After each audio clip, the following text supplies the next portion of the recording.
कि जमीन पर नीतीश और तेजस्वी एक होने के बावजूद, कांग्रेस इंडिया गठबंधन बनाने के बावजूद मोदी के सामने टिक नहीं रहे हैं। पूर्णिया में पहला पत्रकार हूं जिसने कहा था कि पप्पू यादव के सामने शायद ही कोई टिक पाए। कि मोदी से भी बड़े नेता यहाँ हैं लालू यादव, जो कि एक तरफा लड़ाई करवा दिए संतोष कुशवाहा को, और उनके पुत्र तेजस्वी यादव तो उनसे भी होनहार है, लेकिन एक सीट भाजपा को जरूर उन्हें जिता दिया, पूर्णिया। यही सवाल जब मीसा भारती से पूछा गया कि तेजस्वी कह रहे हैं कि इंडिया गठबंधन की जगह एनडीए को भी दे दो वोट, बाकी पप्पू को मत दो, तो कह रही इसमें दिक्कत क्या, दोनों तो एक ही गठबंधन है। कटिहार बिहार का नेक्स्ट बड़ा हब होने जा रहा है बिजनेस का। गोपाल मंडल यहाँ से दूसरे मंडल को हराने की पूरी कोशिश अंदर कर रहे हैं, पूरा प्रयास कर रहे हैं। अब अगर सच में राम लहर और मोदी लहर है तब तो मंडल साहब निकल जी हैं कमंडल के दम पर।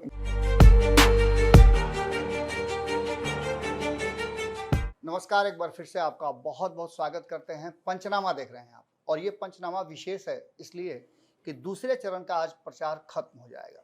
प्रचार खत्म होते ही सबसे पहले तो आप नमन मिश्रा जी को देख रहे होंगे, स्टूडियो में ही हैं, अभी निकले नहीं हैं, निकल रहे हैं। तो निकलने से पहले एक पंचनामा मैंने सोचा कि इनसे आप लोग सुन ही लीजिए, देख ही लीजिए कि क्या होगा आज जब चुनाव प्रचार खत्म होगा तो 5 सीटों का लेखा जोखा क्या होगा, हम इस पर बात करेंगे।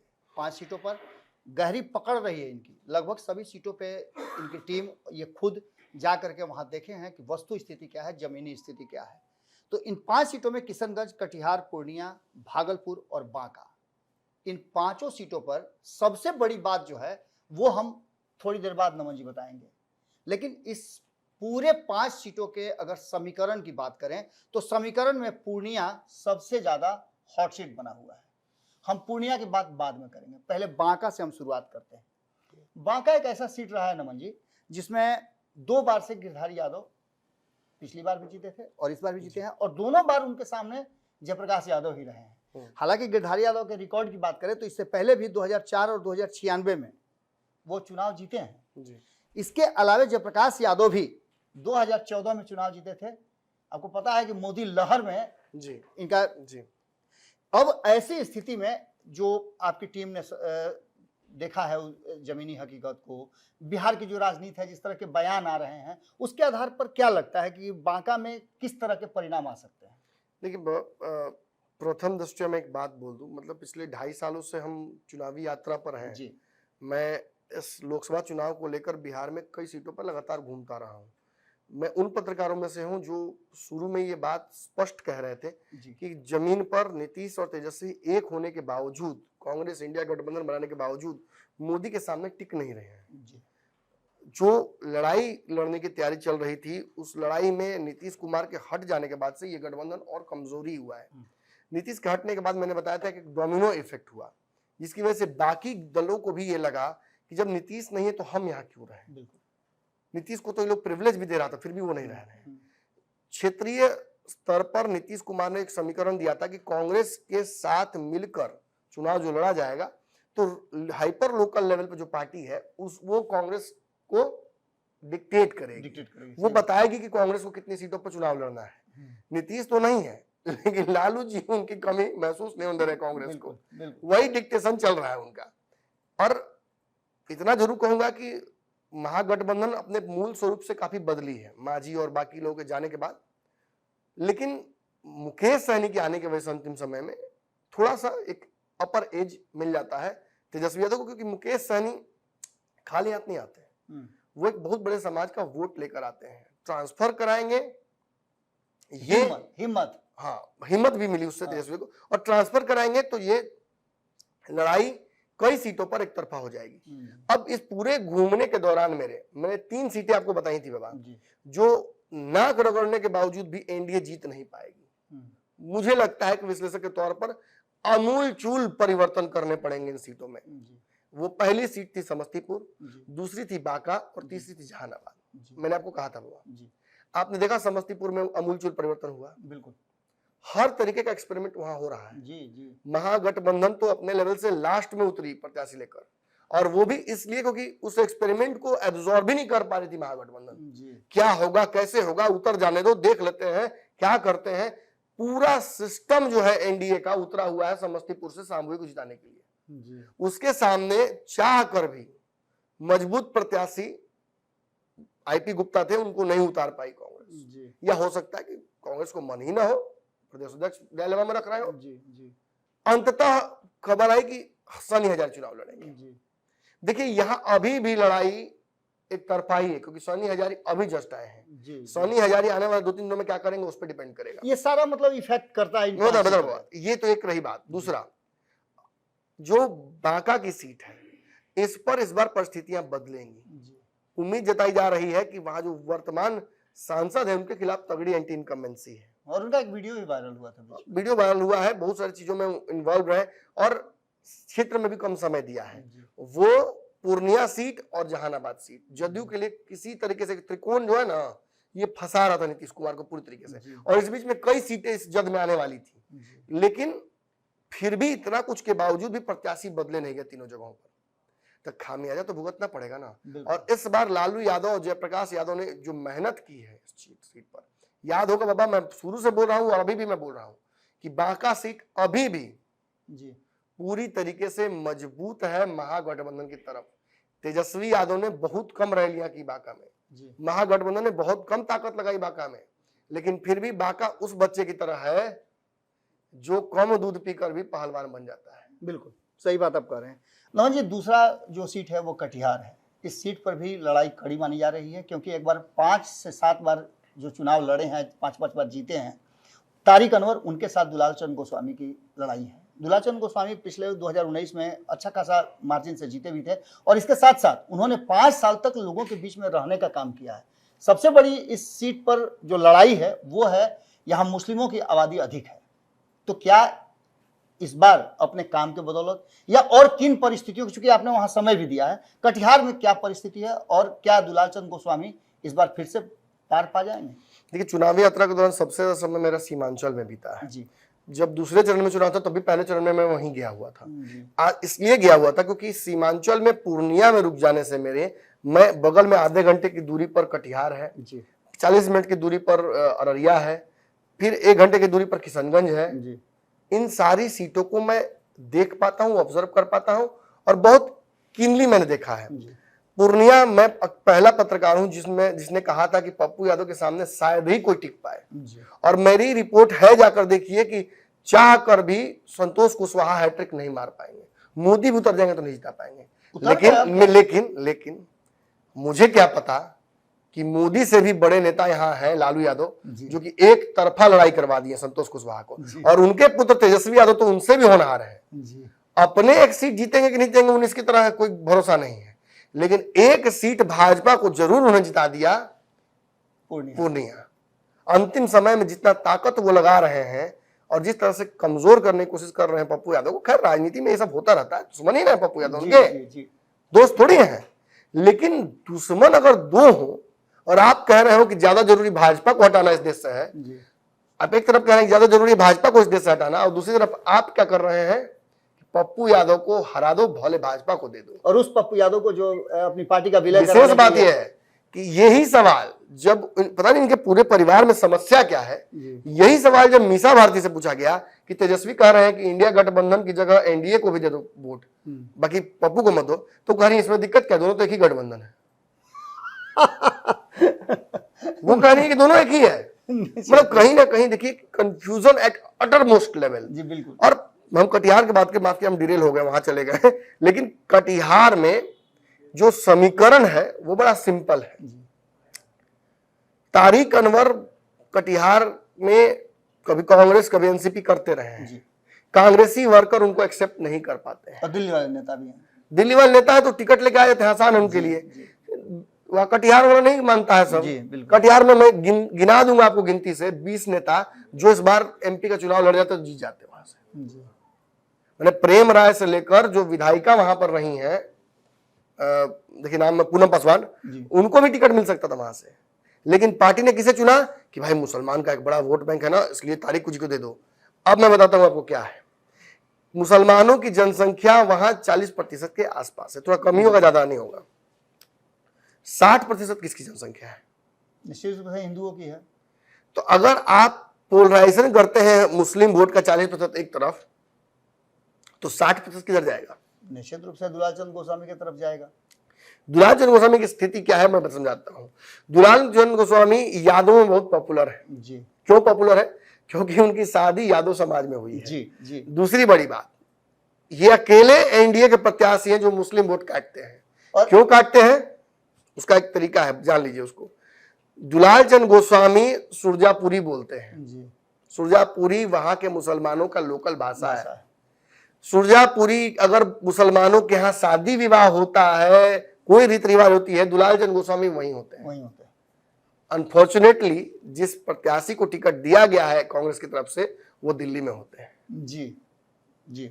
निर्दलीय भी जीत चुके हैं दुलालचंद गोस्वामी वहां से चुनाव। बिल्कुल बिल्कुल। और ये अगर वहां से चुनाव लड़ने का तकाजा अगर विकास है तो आप जान लीजिए, मैं खुद घूमा हूं और मैं बहुत अचंभित रहा हूं कि कटिहार बिहार का नेक्स्ट बड़ा हब होने जा रहा है बिजनेस का। क्यों? क्योंकि कटिहार को दुलालचंद गोस्वामी ने सदन में मांग कर करके मोदी जी को इतना परेशान किया कि कटिहार से सीधा झारखंड जाने के लिए नदी में पुल बना है। उस पुल को मैंने दिखाया दर्शकों को है, और वो पुल इतना शानदार बना है कि बिजनेस अपॉर्चुनिटी आधे घंटे में आप वहां से आ जाइएगा। जी। झारखंड से बिहार आने में आधा घंटा लगेगा कटिहार जाने में। अब आप समझिए कितनी बड़ी बात वो हो जाएगी। फिर आसपास के जो जिले हैं जैसे पूर्णिया है, ये नॉर्थ ईस्ट का कॉरिडोर है, सिलीगुड़ी तक आप जा सकते हैं यहां से सीधा। कटिहार के पास एक खास बात ये भी, कटिहार के पास स्पेस ज्यादा है जी। कटिहार ज्यादा जगहों में बसा हुआ है, ज्यादा स्पेस में, तो उसके हिसाब से इन्होंने इतना ना नेटवर्क बना दिया है। मतलब ये अकेले सांसद है, लग रहा होगा आपको बड़ा ही जैसा, लेकिन जान लीजिए ये अकेले सांसद है जो सदन में जब भी बैठे हैं तो कुछ ना कुछ मांग ही लिया है। और जब आचार संहिता लगने वाली थी तो आपको पता होगा कि 150 के आसपास इनके प्रोजेक्ट जो है उनका शिलान्यास हो चुका था, उनका करना था, उद्घाटन करना था। और वो करने जब ये गए तो आपको पता होगा एक दिन में 10-10, 20-20 करना पड़ा कि जल्दी हो जाए। तो मैं ये बस कहना चाह रहा हूं इन सारी चीजों से कि वो व्यक्ति वहीं का है। जी जी जी। पटना में ऑटो चलाए और सीधा पहुंच गए कटिहार, और दिल्ली के बाद सीधे वो कटिहार ही पहुंचते हैं। दो ही जगह ही है, दिल्ली जाएंगे तो अपने आवास पे रहते हैं, कटिहार जाएंगे तो फिर अपने आवास पे रहते हैं। और कटिहार में जो आवास है उनका, मजेदार कहानी ये है कि वो किराए पर लिए हुए अकेले सांसद जी। नेक्स्ट जो है भागलपुर सीट के बारे में कहा जाता है कि सिल्क सिटी का सीट है, यहाँ भी मुसलमानों की आबादी ज्यादा है। यहाँ लगातार जो है कटिहार वाला मैं एक बात बस खत्म कर दूं, कंक्लूड मैंने नहीं किया कि यदि जो मुसलमानों का वोट है उसके अलावा अगर हिंदू वोट में एक बड़ी सेंधमारी करते हैं, जो कि हाईली अनलाइकली है जी, तारिक अनवर, तो वो जीतेंगे। अन्यथा यहाँ लड़ाई एक तरफा है जी। प्रभारी मंत्री अशोक चौधरी हैं, अशोक चौधरी वहीं डेरा डाल जबरदस्त फील्डिंग कर रहे हैं। अशोक चौधरी भी समस्तीपुर कटिहार इसी के बीच में घूम रहे हैं। आपकी मुलाकात भी हुई थी, तो कटिहार में पकड़े थे उनको, इंटरव्यू भी हुआ था। भागलपुर की बात करते हैं नमन जी। भागलपुर सिल्क सिटी है, भागलपुर को लेकर के कई बातें कही जा रही थी कि यहाँ से शाहनवाज हुसैन को टिकट दिया जाएगा, भाजपा लड़ेगी, कई तरह की बातें चल रही थी, लेकिन आखिरकार वो सीट जदयू को ही गई और अजय मंडल वहां से उतारे गए चुनाव मैदान में। अजय मंडल को लेकर के खास करके जदयू के भीतर बहुत सारा मारामारी है। कई लोग उस टिकट के दावेदार थे, गोपाल मंडल से लेकर के कई लोगों के नाम सामने आते हैं। इसके अलावा भारतीय जनता पार्टी में इस बात को लेकर के काफी टेंशन है, काफी लोग नाराज हैं कि आखिर ये सीट क्यों नहीं दिया गया, क्योंकि पहले भी यहाँ से जीत हो चुकी है भाजपा की। अब यहाँ की लड़ाई जो है सवर्ण वर्सेस मंडल हो गया, यानी पिछड़ा वर्सेस मंडल की लड़ाई जो चल रही है। अजीत शर्मा यहाँ से चुनाव लड़े हैं। जो मैं बाकी समीकरण अपनी जगह पर, मैं कुछ अंदर की बात आपको बताना जा रहा हूँ जो जानना बहुत जरूरी है दर्शकों के लिए, और ये राजनीतिक विवेचना विश्लेषण यही मेरा अलग जो मैं करता हूं बाकी लोगों से। भागलपुर को आप ओमनी डायरेक्शन मत देखिए, ये मत देखिए कि अजीत शर्मा वर्सेस मंडल है जी, मत देखिए ऐसे, इसे आप थोड़ा और व्यापक बनाइए। पिछली बार अजीत शर्मा जब चुनाव लड़े थे तो किसके खिलाफ लड़े थे? भाजपा के खिलाफ लड़े थे। प्रत्याशी कौन थे? अजीत शर्मा, अजीत शाश्वत। अजीत शाश्वत कौन थे? अश्विनी चौबे के पुत्र थे। चलिए ये बात यहीं रोकिएगा इसको। अजीत शाश्वत को कितने मतों से हराया था उन्होंने? लगभग 10 से 12 हजार। इतना मत कौन लाया था तीसरा प्रत्याशी? उसी भाजपा का लाया था। अजीत शर्मा के चचेरे भाई माने जाते हैं, मोबाइल भाई, उन्होंने 12,000 वोट लाया और 12,000 वोट से अजीत शर्मा ये चुनाव हारे। अजीत चौबे चुनाव हारे। अजीत चौबे इस सीट पर नजर अपनी बनाए हुए हैं। निश्चित तौर पर वो विधानसभा का चुनाव ही लड़ना चाहते हैं। पार्टी उन्हें अभी एमपी चुनाव के लिए तैयार नहीं समझती है। अच्छा, इस सीट पर गोपाल मंडल क्या करेंगे ये आपको अच्छे से पता है। अगर नहीं पता तो मैं खुल के बता देता हूँ। गोपाल मंडल यहाँ से दूसरे मंडल को हराने की पूरी कोशिश अंदर कर रहे हैं, पूरा प्रयास कर रहे हैं, एकदम इनपुट है। तो एक तो लड़ाई उनको वहीं लड़नी है। दूसरा, अश्विनी चौबे को कहां से भगा दिया गया है? बक्सर से भगाया गया है। अब अश्विनी चौबे का अगला ठिकाना क्या होगा? निश्चित रूप से भागलपुर होगा, क्योंकि ग्रामीण क्षेत्र और अगर अश्विनी चौबे के पहुंचने से पहले वहां अगर जदयू जीत जाती है तो क्या होगा? सीट ऑक्युपाई हो जाएगा। फिर अश्विनी चौबे वहां से भी कभी लड़ नहीं पाएंगे। बिल्कुल, अन्ना बेटा के लिए कोई स्पेस रह जाएगा। तो आपको क्यों नहीं लगता ये बात कि भाजपा भी वहां खुलकर जो अब चौबे जी का गढ़ है जी, अगर उस गढ़ में अगर चौबे जी चाहेंगे वही ना होगा। बिल्कुल। बक्सर में वो क्या चाहते नहीं मुझे पता, लेकिन भागलपुर में वो चाहेंगे वो होगा ना जी। अजीत शर्मा पिछली बार जब अपनी बेटी को उतारे थे तो चुनाव जीत गए थे। इस बार भी उन्होंने बेटी को उतार दिया। मैंने जो समझाना समझा दिया, इसमें अब कोई बहुत समीकरण बचा नहीं है। जी जी जी। अब स्वयं ब्रह्मा ही जिता सकते हैं चुनाव उनको। और खुद ही राहुल गांधी भी वहां पहुंचे थे। राहुल गांधी ने सारी संभावनाएं वहीं से महागठबंधन के पक्ष में है। वहीं से महागठबंधन की नई कहानी भी रची गई थी। तेजस्वी यादव सीधे अब अगर सच में राम लहर और मोदी लहर है जी, तब तो मंडल साहब निकल जी हैं कमंडल के दम पर। जी, कमंडल के दम पर मंडल निकल जाए। एक सीट है किशनगंज। इस सीट पर सभी मुस्लिम प्रत्याशी हैं। 70% मुस्लिम आबादी है। बाबा इस बार मुश्किल होगा डॉक्टर जावेद के लिए सीट जीत पाना इस बार मुश्किल होगा। मैं बहुत जिम्मेदारी से बात कह रहा हूँ। मैं यही देखने किशनगंज गया था, ना तो उतना धूल फाकने की जरूरत क्या था। और वैसे सबका वहाँ अड्डा बहुत बढ़िया अड्डा है। ओवैसी के एकमात्र विधायक और उनके प्रदेश अध्यक्ष वहाँ चुनाव लड़ रहे हैं। ओवैसी भी पहुंच के वहाँ कैंपिंग कर रहे हैं जी। इसे हल्के में ना लिया जाए। और अख्तरुल इमाम छोटे मोटे आदमी तो है नहीं, कई और वहाँ से मास्टर मुजाहिद है ना। मास्टर मुजाहिद है जी। तो आप समझ लीजिए कि ये लड़ाई बड़ी मजेदार हो गई है। मतलब ये सीट भी हाथ से निकलता हुआ दिखाई दे रहा है। यही सीट हाथ से निकलता हुआ नजर आ रहा है मुझे। मतलब महागठबंधन एक जावेद का विरोध का वीडियो आपने देखा? 3-4 वीडियो आया जिसमें जावेद का विरोध हो रहा है। जी बिल्कुल। और लोग कह रहे हैं कि हम कहा नहीं अख्तरुल इमाम को दे देंगे। चुनाव से पहले भी आपने इस विश्लेषण में बताया था कि उनको वहां खोज रहे हैं, लगा हुआ। और पार्टी के अध्यक्ष से भी बहुत पट उठ नहीं रहा उनका जी। टिकट अपने दम पर जाकर ले आए हैं। वो तो एमपी बने थे, वो सीट जीत करके आ गए थे, इसलिए उनको मिल गया। हो सकता है ये भी वो बने भी थे जिन संभावना में, उसमें भी प्रदेश से अशोक चौधरी लड़के ही टिकट लेके आए। बिल्कुल। ये नमन जी, इस 5 सीटों में सबसे ज्यादा उस सीट पर हमारे हैं जिसकी चर्चा हमने शुरू में की थी, पूर्णिया की सीट। पूर्णिया के सीट में हम पहले आपको समीकरण बता देते हैं। आप तो वहाँ रहे हैं, वहाँ तो देखे हैं, पप्पू यादव के कैंपेन देखे हैं, आपने तेजस्वी यादव की रैली देखी है, आपने प्रधानमंत्री के रैली पर फोकस किया है। वहाँ जो स्थिति है, वहाँ 6 लाख के आसपास वहाँ मुस्लिमों की आबादी है। 1.5 लाख वहाँ यादव है। ये मिला करके 7.5 लाख हो जाते हैं। देखिए ये अब जोड़ने की जरूरत ही नहीं है। ये अगर संतोष कुशवाहा और बीमा भारती लड़ रही होती तो ये हम जोड़ते जी। ये अगर दो ही लड़ाई होती दो गठबंधनों में तो हम ये जोड़ते। ये जोड़ना बेमानी हो गया जी। यादव वहां के किसके साथ हैं ये आपको समझना होगा जी। अंडर करंट में जहां हम जा रहे हैं वहां के यादव पप्पू यादव के साथ खड़े हैं जी। इक्का दुक्का को आप तोड़ लीजिए। तेजस्वी यादव की सभा में उनका विरोध हुआ जी। कांग्रेस की रैली में उनका विरोध हुआ, तेजस्वी के रोड शो में उनका विरोध हुआ। तेजस्वी यादव जहां कदम रख रहे हैं वहां उनका विरोध हो रहा है।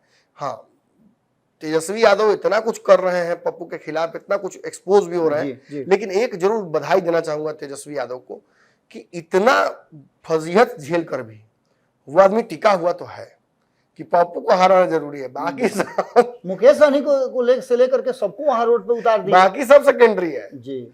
सच पूछिए तो अभी मेन लड़ाई जो परासी की लड़ाई हो गई है, 40 में से एक सीट वही जीतना है। 40 बाबा मैं आपको दावा कर रहा हूँ पूरे देश की 500 सीटें जो है ना वो सब हार जाने के लिए तैयार है तेजस्वी यादव। मतलब न खेलेंगे न खेलने देंगे। पप्पू यादव नहीं जीतना चाहिए, चाहे वो तो बोल ही चुके हैं ना। हाँ बोल ही चुके हैं। एनडीए को वोट दे दीजिए, 500 सीट पर दे दीजिए एनडीए को, एनडीए को दे दीजिए, हमको कोई दिक्कत नहीं, लेकिन किसी सीट से नहीं जीतना चाहिए। पप्पू जैसा आदमी नहीं जीतना चाहिए कहीं से जी, जो डायरेक्ट चुनौती दे दे तेजस्वी यादव की बादशाहत को। समझ एक और इंटरनल खबरें आ रही हैं कि इस चुनाव के बाद जब जीते या हारे पप्पू यादव जो भी हो जाए, कई यादव बहुल क्षेत्रों में पप्पू यादव के स्वागत की तैयारियां भी चल रही हैं। ठीक है, अब इसमें कल उन्होंने एक और भ्रम बनाने की कोशिश की जी कि अगर पप्पू यादव जीत जाएंगे तो भाजपा के साथ जाएंगे। पप्पू यादव ने साफ कहा है कि वो कांग्रेस के साथ रहेंगे। जी पप्पू यादव को कांग्रेस का मौन समर्थन भी प्राप्त है, इसमें कोई कंफ्यूजन नहीं कि उनको कांग्रेस का समर्थन भी प्राप्त है। जी राहुल गांधी की रैली में जबरदस्ती बीमा भारती को ले जाकर भी वो जीत का टीका नहीं लगवा पाए। काफी नाराजगी भी थी। आप देखिए कि भाजपा भी कितना स्मार्ट खेल रही है कि भाजपा भी पप्पू यादव पे कोई हमला नहीं कर रही है। जी भाजपा भी बीमा भारती और तेजस्वी पर ही हमला कर रही है। नीतीश भी गए तो बहती है गंगा में हाथ ढो दिया कि अरे इसको तो हम रोज मेरे पास आती थी या बोलती थी कि हमको मंत्री बना दीजिए, इसको हम बोलना सिखाए, इसको ये सिखाए वो सिखाए। ठीक है, चली गई तो चली गई, अब क्या किया जा सकता है। और पप्पू यादव के लिए भी ट्रेस ट्रायल सीट है, इसलिए कि वहां उन्होंने देखिए पप्पू ने सर्वे कराया था बिहार की सारी सीटों पर, पप्पू के लिए पूर्णिया सबसे बेस्ट था। जी और लास्ट मोमेंट तक जब सारा गेम उनके खिलाफ खेला गया तब भी पप्पू यादव ने छोड़ा नहीं सीट को। ये साबित करता है कि निश्चित तौर पर पप्पू ने यहाँ गोल्ड डिग कर लिया है। बिल्कुल 3 बार वहां उनको मौका मिला, 3 बार वहां के लोगों ने निर्दलीय जीते हैं, कराया, निर्दलीय दिए हैं। 2004 में आरजेडी ने उनको टिकट दिया, ये सब कुछ हुआ है। चलिए तो नमन जी बहुत बहुत धन्यवाद। यहाँ पर बीमा भारती रेस में नहीं है, पप्पू और संतोष कुशवाहा में लड़ाई है। तेजस्वी जाकर ये मेक श्योर कर रहे हैं कि पप्पू नहीं जीते, संतोष भले जीत जाए। संतोष कुशवाहा को तेजस्वी यादव को जीत का माला पहना देना चाहिए। जी चलिए तो आपने सुना ये 5 सीट जिस पर आज चुनाव प्रचार थम जाएगा। आप पंचनामा देखेंगे उस समय तक चुनाव प्रचार समाप्त हो गया होगा, और इस चुनाव प्रचार के समाप्त होते होते इन 5 सीटों का लेखा जोखा जो है वो आपके सामने हमने रखने की कोशिश की। ग्राउंड जीरो से नमन जी लौट करके आए हैं, और ये पंचनामा, ये खेप आपको कैसी लगी आप कमेंट बॉक्स में जरूर बताइएगा। बहुत बहुत धन्यवाद।